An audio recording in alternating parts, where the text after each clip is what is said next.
PC George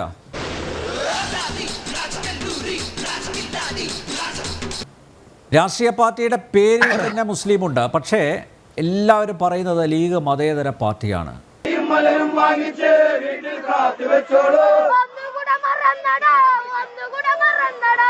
മുസ്ലിം league ഒരു വർഗീയ party തന്നെയാണ്, യാതൊരു സംശയം വേണ്ട.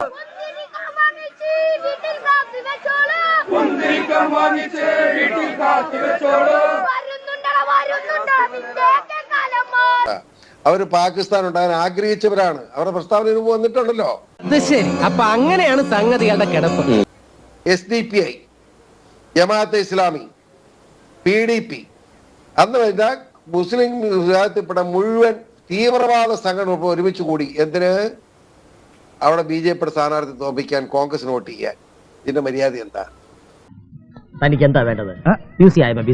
എനിക്ക് നിന്ന് തിരിയാൻ സമയമില്ല. അവർ വോട്ട് ചെയ്തു, എന്നിട്ട് BJP സ്ഥാനാർത്ഥി തോൽപ്പിച്ചു. വലിയ മഹത്വമായി പോയല്ലോ. ഞാൻ ചോദിക്കട്ടെ, പൂഞ്ഞാർ നിയോജകമണ്ഡലത്തിൽ എന്താ ഉണ്ടായി? എന്റെ അനുഭവം, ഞാനൊരു മുസ്ലിം വിരുദ്ധനും അല്ലല്ലോ. ഈരാറ്റുപേട്ടയ്ക്ക് വേണ്ടി ജീവൻ കളഞ്ഞ് പ്രവർത്തിച്ചുകൊണ്ടിരിക്കുന്നതല്ലേ. അവിടെ മുസ്ലിം വർഗീയത ഉണ്ടാക്കി.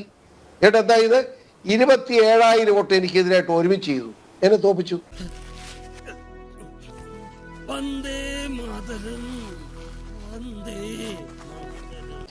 ഈ കേരളത്തിലെ അല്ലെ ഇന്ത്യയിലെ മുസ്ലിമാണോ അവൻ വർഗീയവാദിയാണ്. വർഗീയവാദി അല്ലാത്ത ഒരു മുസ്ലിമിൻ ലോകത്ത് ഇന്ത്യ മഹാരാജ്യം ജീവിച്ചിരിപ്പില്ല.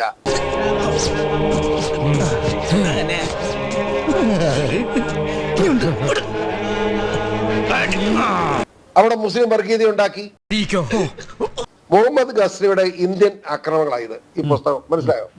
ഇതൊന്ന് വായന നമ്പിയാരെ രക്തം തിളയ്ക്കും. അറിയാമോ എത്ര ലക്ഷക്കണക്കിന് മുസ്ലിങ്ങളെ ഹിന്ദുക്കളെ കൊന്നൊടുക്കിയത്, അല്ല ക്രിസ്ത്യാനികളെയും ഹിന്ദുക്കളെ കൊന്നൊടുക്കിയത് ഉമ്മാര് മുസ്ലിം രാഷ്ട്രം ഉണ്ടാക്കാൻ വേണ്ടി.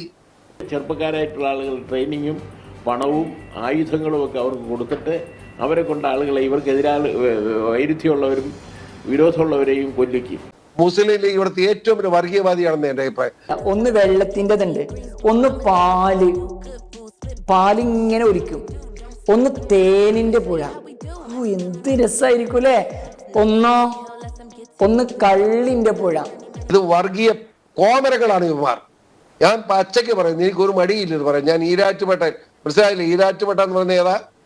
40,000 പോപ്പുലേഷൻ ഉള്ളതിൽ 38,600 മുസ്ലിങ്ങളുള്ള ഈരാറ്റുപേട്ടയിൽ ഇരുന്നു കൊണ്ടാണ് PCOർ പറയുന്നത്, നിങ്ങളെപ്പുറം വർഗീയവാദികൾ, മനസ്സാക്ഷിയില്ലാത്ത വർഗീയവാദികൾ എവിടെ ഉണ്ട്? മനസ്സാക്ഷിയുണ്ട് നിങ്ങൾക്ക്?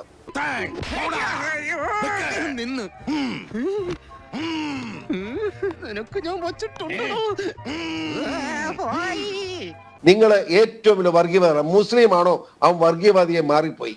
ഇന്ത്യ അല്ല അവന് വേണ്ടത്, പാകിസ്ഥാനാണ് വേണ്ടത്. അവിടെ PC ജോർജിനെ ഇപ്പോൾ ജയിലിലോട്ട് കൊണ്ടുപോകാനുള്ള നീക്കങ്ങൾ എന്ന് അറിയാൻ കഴിയുന്നുണ്ട്. ആ ദൃശ്യങ്ങളാണ് പ്രേക്ഷകർ കാണുന്നത്. നീ പോണേ, എല്ലാം പോണേ, പാകിസ്ഥാനിലേക്ക് പോണേ, എളുപ്പമുണ്ടല്ലോ. എന്തിനു പോയി കിടന്ന് ഞങ്ങളെ ഉദ്ധരിക്കുന്നു? ഞങ്ങൾ ഇവിടെ ജീവിക്കട്ടെ, അതാ എനിക്ക് പറയാനുള്ളത്. ഒരു 20 കൊല്ലം കഴിയുമ്പോൾ ഇന്ത്യ, കേരളം ഒരു മുസ്ലിം രാജ്യമാകും, ഭൂരിപക്ഷമാകും. അതിന് ചെറുപ്പക്കാരായിട്ടുള്ള ആളുകളെല്ലാം തന്നെ സ്വാധീനിച്ചിട്ട് പണം കൊടുത്തിട്ട് അവരെ മുസ്ലിമാക്കുക, മുസ്ലിം യുവതികളെ കല്യാണം കഴിക്കുക, അങ്ങനെ മുസ്ലിം ജനിക്കുക. ആ തരത്തിൽ ഇങ്ങനെ മറ്റ് സമുദായങ്ങളിൽ നിന്നെല്ലാം വ്യത്യസ്തമായിട്ട് മുസ്ലിം സമുദായത്തിന് ഭൂരിപക്ഷം ഉണ്ടാക്കുക എന്നുള്ള ഉദ്ദേശത്തോടു കൂടിയിട്ട് ഉള്ളൊരു നീക്കമാണ് ഇവർ നടത്തുന്നത്. നമസ്കാരം. ഭഗവാനെ, ഈശ്വര, നല്ലത് ചെയ്താ നല്ലത് കിട്ടണേ.